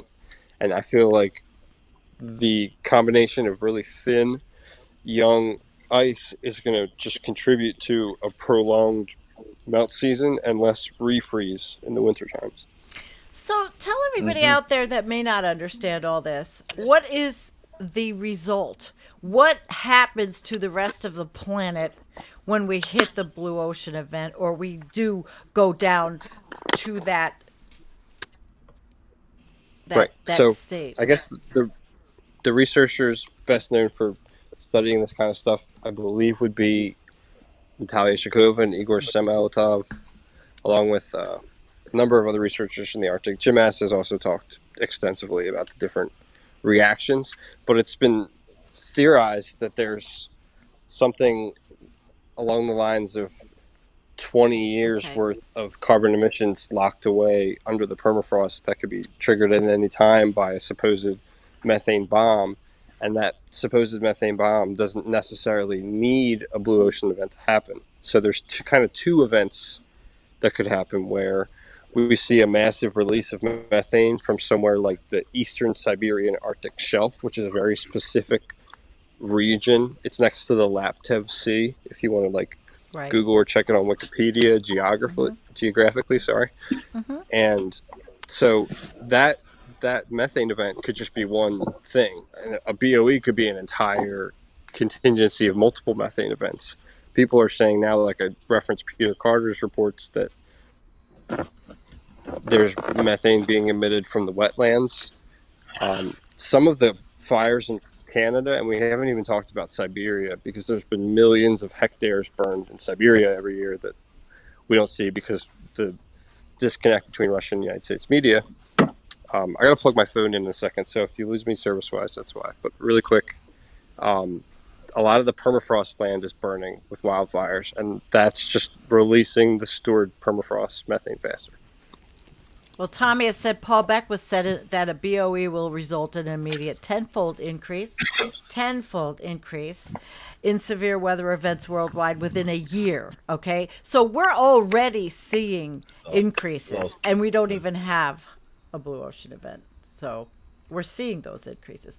I want to get to some of the chat because Poppy has a question and it's a really good one for you because you guys are younger. And she really wants to know, are you guys feelings? This is feelings. Are you mad that she got to live till 54 when you all might not? Or I am definitely the elder here. So are you angry? Oh, I No, want to hear from all three of you. I'm here for a good time, not a long time. Justin, Is We he lost frozen? Justin. He's frozen. Justin. Why don't Well, you go you know ahead real what? quick, Scott, while I'm on Well, what I was going to say He had to really plug his quick, phone in. I'm gonna Justin, say no. I don't know. Like honestly, I'm not, but I 100,000,000% understand why people like 20 years younger than me would be. I'm like, dude, I would be like, shit went kind of how I expected, but I knew not to have kids like early on. I was like, that would be Same. fucking crazy. So, I knew when I you was know, like 15. yeah, I like feel my like I got to see the peak, going up to the peak and then down. And I try to talk to some people in my generation about that. And, some people are more receptive than others. But, like, I really, like, we had the kind of freedom, the pre digital freedom, but then we also had, like, the digital and then the post digital freedom. And then, we see the shit that it's turned into now, but we're fucking old. And I'm like, well, learn the lessons of life. Oh, holy shit, dude! I feel bad for the motherfuckers coming up behind us. Like, holy shit! Like when I hear people like, "Oh, I have a baby, I had a baby," or, I'm like, "Oh, Jesus Christ!" I feel sorry for that. Fucking, don't my condolences to your newborn. Fuck, Jesus oh, Yeah, I Christ, it's know, I 2024, know. and my Gene, you're siblings very and their funny. kids. understand, and they can't. I feel like they can't emotionally understand, and because what the fuck, like that's a lot to I guess No, it process is. It's a little awful. late, you It's know. And people just don't. they don't want to, but at the same time, that's part of the core delusion here. It's part of the core perpetual growth delusion that we're just gonna keep There perpetuating you go. ourselves, and then that will bring us happiness. And it's The and that's yeah, and makes sense on that's a biological level, but it's like, look, do we not understand that? Can we not rise above that? We fucking not. yes, Donald. You can be a doomer and still have lots of fun. Go hand in hand. It's just being a doomer is just accepting the big, big, big picture is not the It's greatest, all, and it's I don't know. not going to Yeah, the be macro. electric lawnmowers and friggin' EVs. I mean, I'm sorry, it's just Ignorant as not. shit and still depressed. And Well, Seen it. yeah. All right, your turn, Justin. Do you yeah, get just real upset? quick. I Are have you to angry? I'm surprised that we got through like 90 minutes without much technical difficulty. Now I'm just really plugging my phone in on and off, and then racing back to where I have service, which Yay! really isn't that big of a deal. I mean, there were people um, doing that in other parts of the world in war-torn, conflict zones, trying to get service. So it's no big deal. With regards to being mad at people, if you're already on the stream watching this, I can't be mad at you. You know, I'm more mad at the billionaires than anybody. There But you like, go. I'm not mad either because like a lot of people haven't lived to be my age. Even before I learned about NTHE, there were people dying of opiates that I went to school with. I've had friends die in car accidents. I almost was killed in a car accident when I was 19. So, Oh. Here's a but comment. Something about this is those kind of near just death bonus time. Oh, experiences. I got a really good comment here. Amazonian Mirage. Some people, even in their early 60s, are really Right? mad now because they don't want a drastic reduction in living standards to occur when they get to 75, 85, 90. So there's the other side of the coin. Yeah. People are angry that it's happening. And this also same person asked me, is Trump an extinction accelerationist? I Yeah. like to say that. I say That's white an Christian important question. nationalism. I made a video that said, You is guys an really think extinction he's no? Let's event. be serious, 100% serious. Who of us four? Sandy, I know what you think. Well, I don't know. I'm kind of curious. Well, Well, they're all extinction event level exactly. I'm politicians. like, who is not an extinctionist, accelerationist at this point? Who is on It's the presidential ballot? Like, I will vote for them. it's just Right. who is going to make it happen They're not faster, going to win. maybe. So I'm like, well, fuck. Which one should I vote for? Who's not going to win? Who's not an extinction Well, acceleration? everybody knows why I'm the woman's rights person here, so we won't touch on that because No, but we should it's like that is key to climate and everything. That's key to yeah, population. Like consider like women having everything. control over their own reproductive. That's basic civilization shit. But the idea that Democrats are going to protect that unwaveringly, they clearly don't give a shit. Well, You they have more. should have No, codified Roe versus Wade a long time they ago, wouldn't. right? Into They law. had every chance to. Yeah. Done that in 2009 when Obama came Well, in that's. with. Can you hear me at all? Yes, we can Yes. hear you. Go Yeah. ahead. Oh, cool. That when you talk about codifying, that's what I meant about the last 4 years, kind of opening my eyes to like, why didn't Dems do this stuff when they were in power? Like, come on, guys! Like, you had Maybe the power. because Because then they What would the have hell? nothing to campaign on. right. And that's Because a they needed to horrible get, they thing. needed something to go run on re-election or to Horrible. Yeah. run if they lost. Horrible. It's like terrible because they don't really care about that. Implies that they don't care about the people that voted But it's for also a to denial me. thing. I think they said, after all the years of working so hard for women's rights and the things that we did get, they thought it could never go away. It's denial. It's magical thinking, wherever my magical thinking thing is. Exactly.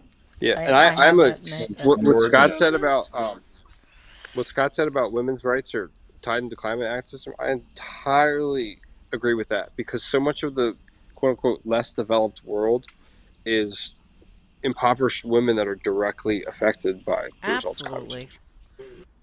And they don't have the ability to think for themselves, to do those things because of oppressive Yep, they don't have a voice. Yep. societies. And that's religion's fault. I mean, I'm sorry, but it is. It's because the oppressive societies is Yeah, usually I'm because gonna of argue that.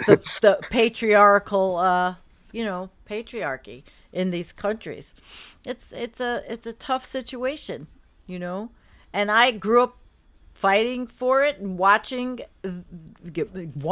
pro-choice and working with National Abortion Rights Action League, and just to see it all go to shit, go away, has been kind of hard. And I wasn't in denial. I knew that this could happen, and it did. And it fucking did. And I mean, here the part of the problem is it happened, after Democrats have had power how many times? How many times did the majority, a supermajority under Obama, they had every chance to codify this shit. Chance. I and they were being pushed to do it.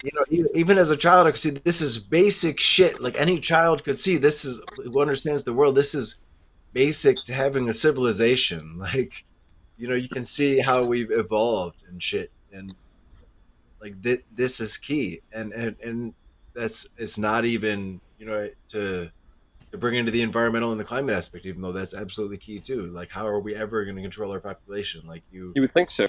Can't leave it up to men. Clearly, I'm sorry, dude. Like, most men. Like, I'm sorry, my pull-out game is 100%.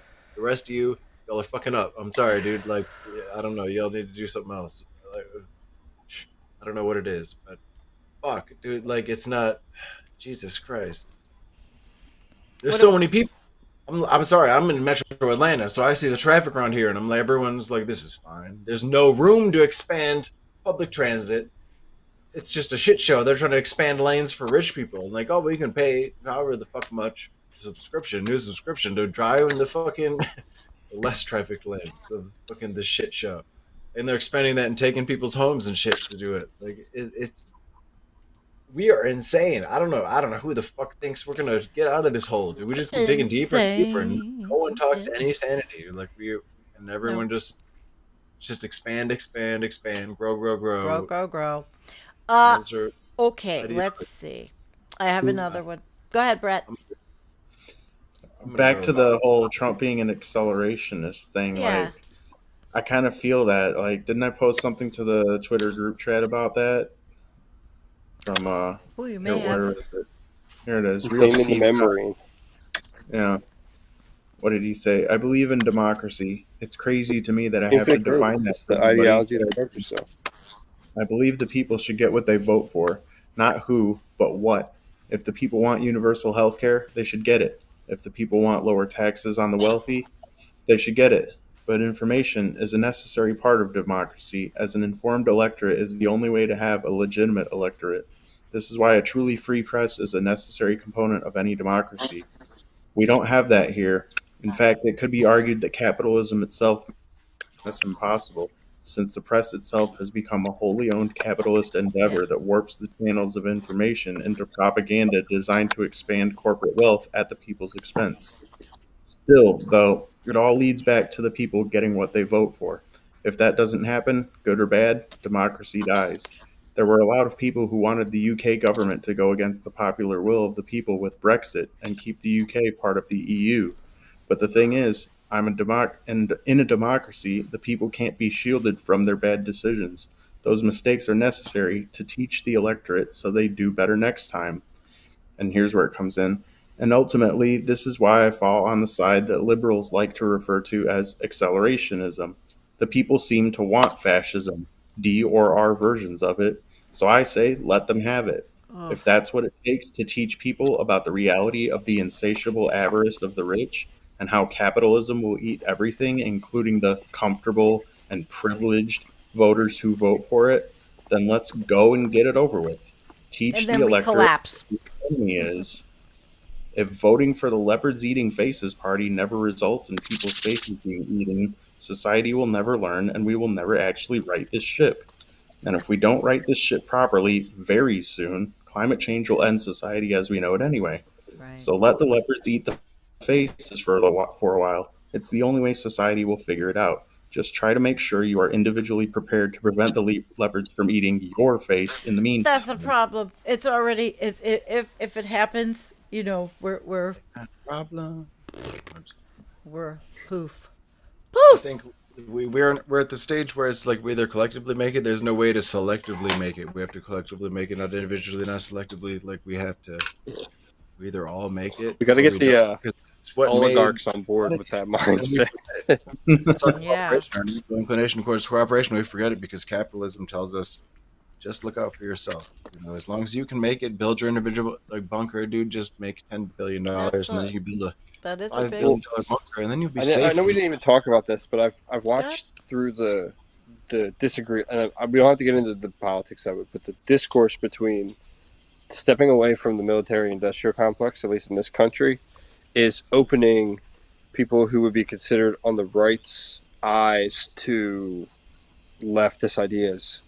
And I'm seeing that in media through people that used to be in the armed forces that are now like, I don't agree with what's going on the last 12 months.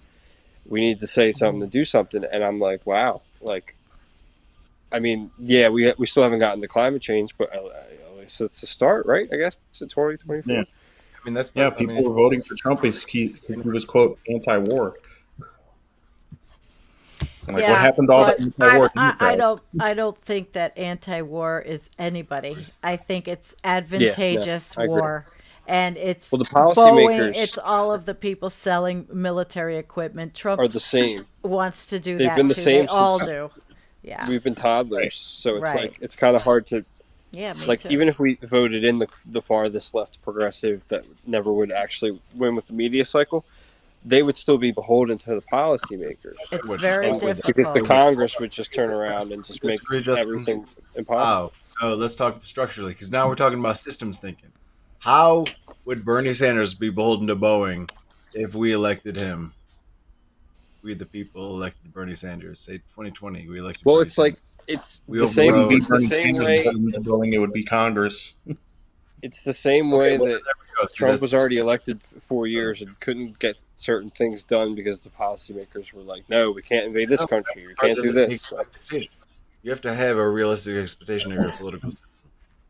Otherwise, none of your analysis is crazy. So, And I'm Congress trying.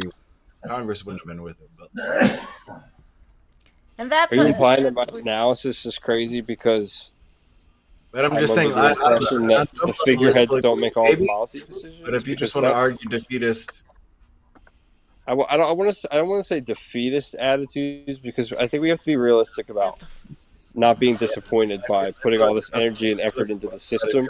And you directly, as somebody that was kind of already disenfranchised, just directly working with the Bernie Sanders campaign, like, would know what I'm speaking to with regards to putting effort into the system and having it shit on you and not work out in your favor. So it's like, we have to be realistic in our expectations so that people aren't as depressed and defeated and they don't just give up the quote-unquote first time around. Like, if you guys implied that there's like multiple election cycles left of our climate biosphere, then we can't have that attitude, because the first time anybody quote-unquote loses, they'll give up. 100% agree with that. But we were also talking about Bernie 2020 after doing everything I could for Bernie 2016. No, I was speaking to, like, you know what I after mean? doing like the culmination of all of these movements. So like, I 100% agree with everything you said. That like, that's put that shit on a fucking. We got a point of agreement off. That's the because that's true. That should be the headline of tonight's coffee house. That's We one of the agreed big on problems. politics. With just general what? like optimism is like, okay, but then you don't win, and then what? And then it's like, and then you Right. overreact and you give too much of a shit for 3 years, but then you stop giving a shit when it matters. And it's like, it's a perpetual Listen, cycle. I'll give a shit because I don't want to see the Heritage Foundation implement Project 2025 and fuck everybody over that's not looking like you three. Though. Correct. Like, I also don't want to see them use this like, okay, we have to fight against the Heritage Foundation, and now we're not going to put any pressure on like the left. And I'm not saying you, Sandy, do that. It's equal but there's a pressure. small, like there's this a is small our only contingent power, of people Sandy. that don't pay attention. That's what we're kind of speaking to. This is Like, the only power obviously, we you are in the have. know, and your viewers aren't going to be in that contingent, but there are other people that are just going along with what the culture is of the establishment, for the left even too, that it's going to lead us in circles if we keep playing those same tunes. Right. Well, And I'll that's tell the you. problem, isn't it? When They got us fighting a culture war when we should be Right, fighting a class war. a climate war and a Yep, class yep. war. Yeah, exactly. There's no war but class war. The I mean, I think what you call the left versus the right is, maybe a little off. But on the whole, I 100% agree with it. Like the strategically and like that is key, honestly, and that's what people don't at every step of that. I mean, that's power is this is the only power we have. Sorry, like they didn't give us a primary. We didn't have a Bernie Sanders even this time. Like, we didn't have a chance. Well, they didn't give us a primary. That's my point. It's like we're expecting Democratic opposition. Even we got to be realistic when they don't give us a primary. What we're gonna get. Exactly. How many women here are looking forward to Gilead? Do you boys know what I'm talking about? I know what you're talking about, and I haven't even watched The Handmaid's We'll Tale. all be Amish. I live in an Amish area. We just don't really want to be in the 1950s and women's. Okay, but this is the whole problem, though. Isn't this the whole thing? This is like the you trading like we're ignoring a genocide at this point. Like so, we're not ignoring a genocide. I haven't been ignoring it at all. We are like on one large on a On a real macro level. scale, you're saying? Oh, I see. Is Genocide. about Democrats saying, "Will you vote for me even though I'm committing a genocide and I'm not showing any signs that I'm opposed to continuing that genocide till its absolute conclusion?" That is what this is a referendum on, as the Democratic Party. As far as I'm looking at it, and I know Donald Trump is all fucked up, and you can put everything, but we are literally committing a genocide right now. Right, but you also said using that as an excuse makes no sense when Democrats haven't fought for that my entire fucking lifetime. So. But didn't you say women are important in this whole fight? Just be like, I'm worried about my rights. But aren't women important in the while fight? you're being genocided. Yeah. And we're just going to look over that, and then there's a better future waiting.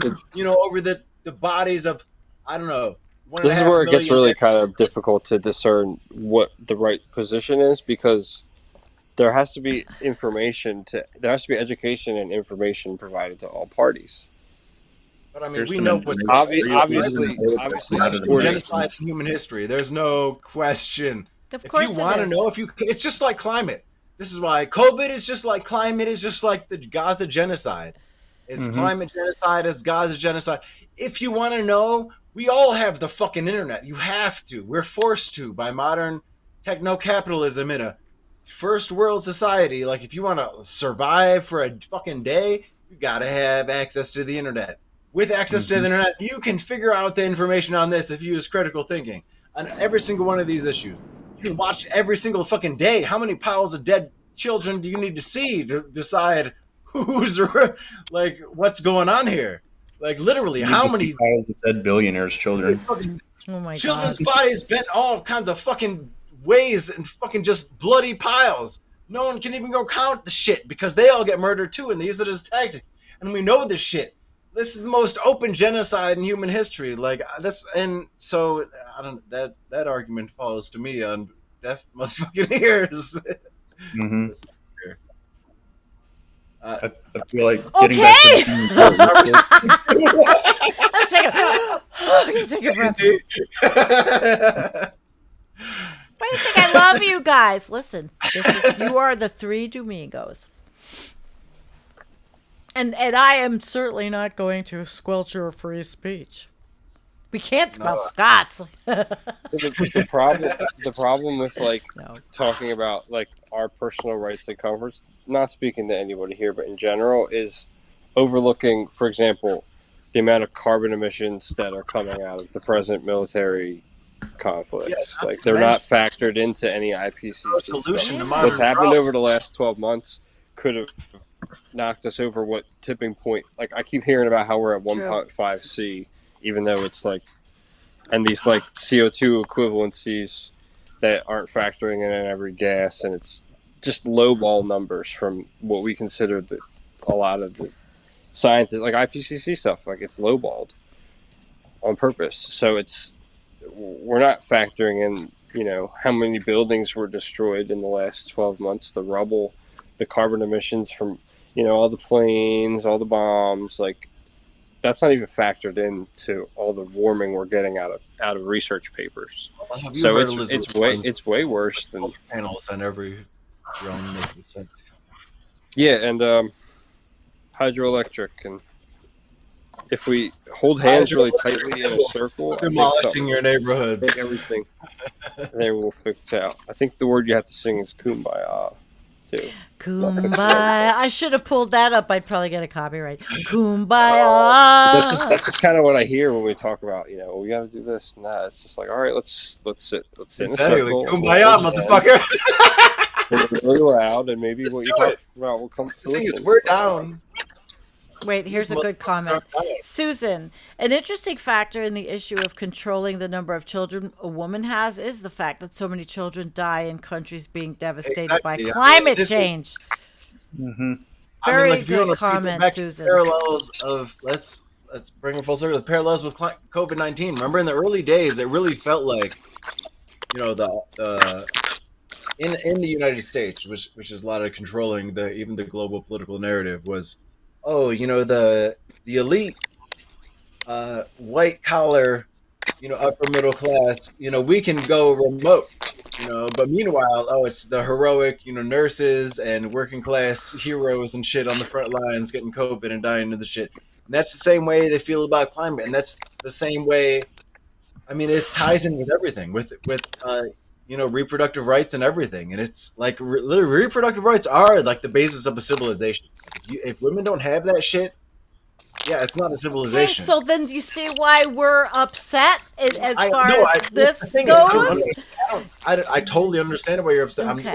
It's the strategic, it's the strategy where I wonder, like, how. What other strategy do we have? What other? Okay, but what other strategy do we have? And saying that A goes to Z, and I'm wondering, how do you get from A to Z? I don't know. I'm as blind as you are. But I mean, but how do we? How do we address it? Are we committing a genocide and just vote for them? Like, this Right. is fine on top of, because of reproductive rights that we've already lost because of the failure of your party over decades and fucking decades. Like, I'm sorry, we have to take some pain. Like, it sucks. I don't know. Like, I don't know what to tell you. Like, you can. I'm not fighting with you. I'm listening and learning from all of Learn you. to just pull out. You can just fucking pull out. Pulling out works. They tell you it doesn't work in health class.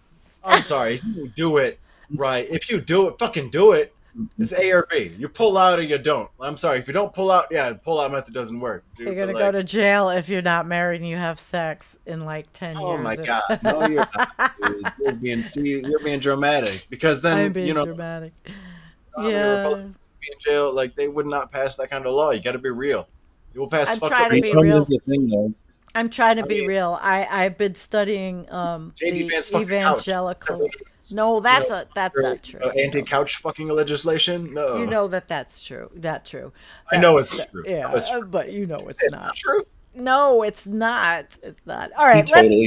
No, it's true. Hold up. This is the real debate for the fucking whole. It was not in the book. J.D. Vance completely fucked the couch. I don't know. I don't know any other details. I know that I heard it. I know it's from Ohio, and I know conservatives from Ohio. I know J.D. Vance fucked the couch. If this is part of a story. Okay. I don't know about Vance that. fucked the couch. Let's go back to. Let's get Gary's comment. JD Climate change. I'm sorry. Okay, we're done. Climate change. Johann Rockstrom. This is why Trump's going to win. Johann Rockstrom just released a TED Talk today on YouTube. Wait. Oh, darn it. Gary's such a wonderful guy. On YouTube, that everyone needs to see. He and Kevin Anderson, among others, have been speaking truth for a long time. Yes, we have to watch that. It's just came out on TED Talk today. I know Rockstrom's been talking for a while about the severity of everything. The best TED Talk in 10 years. We'll watch it. They'll all go. We will watch it, guys. We will watch it. All right, so where are we at? Okay, what's your party, Scott? Somebody wants to know. The troll that's trolling me. What's Scott's party? Oh my god. He's in the End of the World Party. Didn't you know that? That's his name of the band. His band is the End of the World Party. I don't know the name of the band, but well, your work was the End of the World Party. It will be.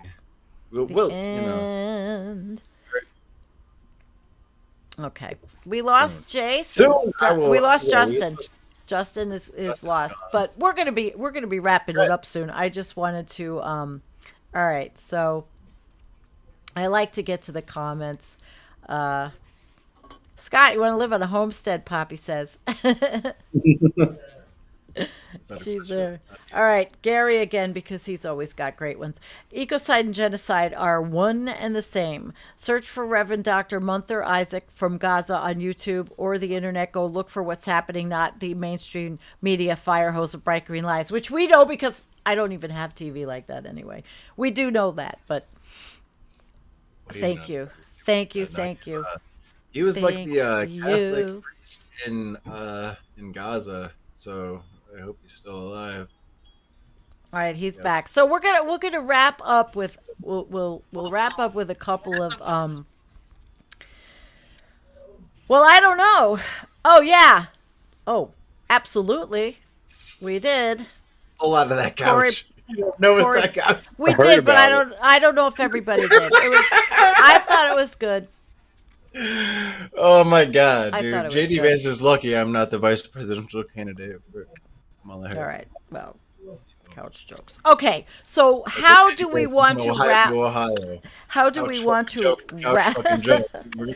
Scott's getting a real kick. I think you're getting too much of a kick out of this couch fucking joke. Who brought up the couch? Well, listen, I don't Like, even look, own a it's like a- couch. And I all my don't- old, like all the people I knew, I was like, you right? Midwest thing. I don't own one. I gotta get the fuck away from you. I gotta give me 1,000 miles away from you, motherfuckers. And we're all like, You're voting for killing JD me, Vance. Scott. So, like, All right. trust all right. me, I know this motherfucker fucked the Ooh. couch. Hello, Thurston Howell, the 12th. Societies don't learn. I He think keeps that's fucking the couch. well, history repeats itself in after the just couch, that's not- in just different ways, right? So, all right, we're gonna close up because it's I'm almost sorry, that's the perfect metaphor for the environmental. Like, Yeah. this is the environmental situation. Is fucking the couch. a huge fucking a drunk dude fucking a couch. Like, literally, that is what humanity goes out as. I'm Now, that couch gets a lot of Is there- action. Shit. You got a better ending? I'm sorry. You got a better ending metaphor for me? No, just a monkey Can't fucking a remember. couch. No, That's all I we want get. you to come up for a good ending metaphor, Justin, because you're articulate. Well, you're all articulate. but Well, I let's- appreciate that. I guess. So, as I've been doing this whole talk with you guys, the area I live in has been hazy with wildfire smoke from Yeah. Canada. You know, it looks slightly hazy in the sky. It's something. So there's basically, if you look around and you really look, abrupt irreversible climate change is going on it's going on all around us almost every single day, depending on where you are. And we have to keep in mind that while our aim is to advance the rights of everyone and equality and justice, we have to keep in mind that climate collapse is still going to churn on, and that we have to interpret what we're doing through the lens of climate collapse. See, that's kind of how I'm living my life, looking at things. But I'm living a good life, but I look at it through the lens of Yeah. collapse acceptance and I mean, how to I live hate the best personally. life. I hate when people talk about how doomers are always negative and everything's bad news, and it's like, yeah, there's bad news, but it's an objective stance. There's some people think certain news is good depending on their, and I don't, agree with all of those people, but Steph wants to know how can we get people that are too busy working or feeding their kids to watch something other than mainstream media? Well, I mean, I've gotten my elderly mother on to watch different things now. She's not just watching MSNBC like it used to be, but I suppose it's working. It's saying, okay, don't. I don't know, Steph. It's a good one, Yeah, guys. You want to take a stab at this? my best advice on that before my phone battery goes is that to focus on the people that are going to be most receptive to the message, not the people that you know the best or that you care about the most or that are your family. Focus on the people in your world that will actually be receptive to the message, because otherwise you're wasting valuable, precious time and resources that you could be using to build a community. Right. Yeah, I like that. Because there are people that just are impervious to understanding or wanting to even because it's fear, I mean, while one side is spewing migrants fear porn, we're really understanding, what we we don't want to live in fear every day, but we're really understanding because of the science we all follow and the people we follow and understand the big picture. But I there's had a still debate. everyday life. I had a debate when I was in college, protesting the prison labor that is rampant. Um, and somebody from, I guess, the right of the spectrum was like arguing that prisoners should be punished and X and Y. And I was like, well, what if this was your family? Are you suggesting like your mother or your sister should be put away for X amount of decades, more than potentially would be even necessary to carry out justice? Like, and so this guy was like, "Oh, I have to get to class," and then I went to the bookstore to get something to eat, and he was in the bookstore, so he just made up something about how he had to go. So these people aren't like, they're not interested in listening to the reason of somebody else. They're interested in you caving to their line of thinking, and it's such a. I've wasted too much of my time as a 20-something-year-old debating people that like I could have spent building the community that I am now in my 30s. So it's just like when you talk about, I personally stay on Twitter because I'm waiting for the absolute fuckhead that owns it to run out of money and sell it when he continues his inept business decisions. And there's an article today that he's already I shoring saw it. up Tesla. I saw Yeah, you it. saw the article. So this Yeah. is why we stay on Twitter, Sandy, because we're not going to be bullied by fucking billionaires. Like, Yeah, and I've true. met a lot of people. I've met a lot of people from other countries in the last 12 months on Twitter that really know a lot of stuff about climate. So it's like, and doomers too. Well, that's why I stay in that wheelhouse. You know, I pretty much don't. I learned how not to get all the garbage. I go for what I want. Right. I did that and then just leave my It's a account. skill. I got years cultivating that shit, motherfucker, dude. That's what pissed me off the most. Was all the accounts, all the blue checks, Yeah. I muted. It was I would on never see them purpose. again. Yeah, but people We're now had blue finding checks out. We're now finding before. out it was directly to influence this election, like directly. What It was was all. It was the whole plan years ago. Well, I know the that he would buy them? But now it's well. I didn't know when he bought it that it was going to be to promote Trump, but like that's what Right. it's No. at now. You didn't Like that know? whole blue check wave of getting rid of influencers was to Blue silence check wave. leftist opinion on that thing. I love free You know what I speech. mean? Because a lot of popular people That'd be great, dude. left because they didn't want to have to face the monetary things, and that was all intentional. And now it's like kind of overrun with this far rightish ideology where you have to just like block 30 people as soon as you have a popular tweet because they're just trying to harass you. It's all Yeah, about money, dude. Money is they jump Forever. on. They jump control the on. political system. You control money forever. I'm almost thankful I don't have a lot of followers because of that, because I don't get harassed by It's all trolls. politics, though, man. The second to The last article. I'll get the link in the show notes, Selena. Google it. That last guy got Yeah. a home run. Oh, who's got noise in the background? All right, so listen. My mom's talking about the Sox game. Oh, hi, Mom. Okay. Put her on. No, We're gonna do it there. I think this is also cute. Let's end with a flush of the day. I would like to know a consensus flush. What would you flush away? The Environmental Coffee House flush of the day. What do you We're want? flushing away the White Sox losing streak. They just beat the Houston Astros 5-4. The losingest team beat the winningest team. We're definitely going extinct, Brett. That's what you want to flush. All right. I'm joking. Whoa. Oh, do that again, Scott. What? No. No. Okay, what are we flushing? Come on. Justin, Brett had his choice. Now, Justin, what would you flush? Oh, capitalism. Can we all agree on? I think we can agree on that one. Okay, corruption. Flush the oligarchy. All right. Bye. Perfect way to end the show.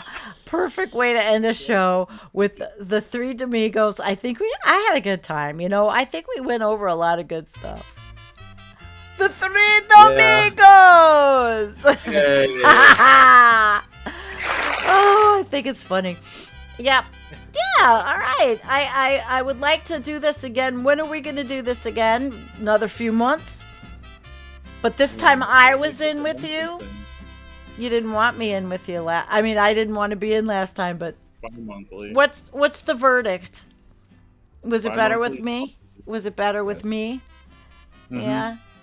Yeah. Aw, that's sweet. Okay, because I know I threw you guys in the first time. I was like just You just threw us in the pool like teaching kids how to swim. Like, Yeah, that's what I did. All right, I think we lost Justin, so I'm saying goodnight. I love you guys. It was fun, and thank you everybody that came for this conversation that I thought was fun. Even though we cover horrible stuff, you can still have fun. That's what life is Hey. about. What is it? If smoke them if you got him, our old buddy. If you got him, if you don't All got right. him, go find him. This shit's legal in a couple states. Yoo-wee!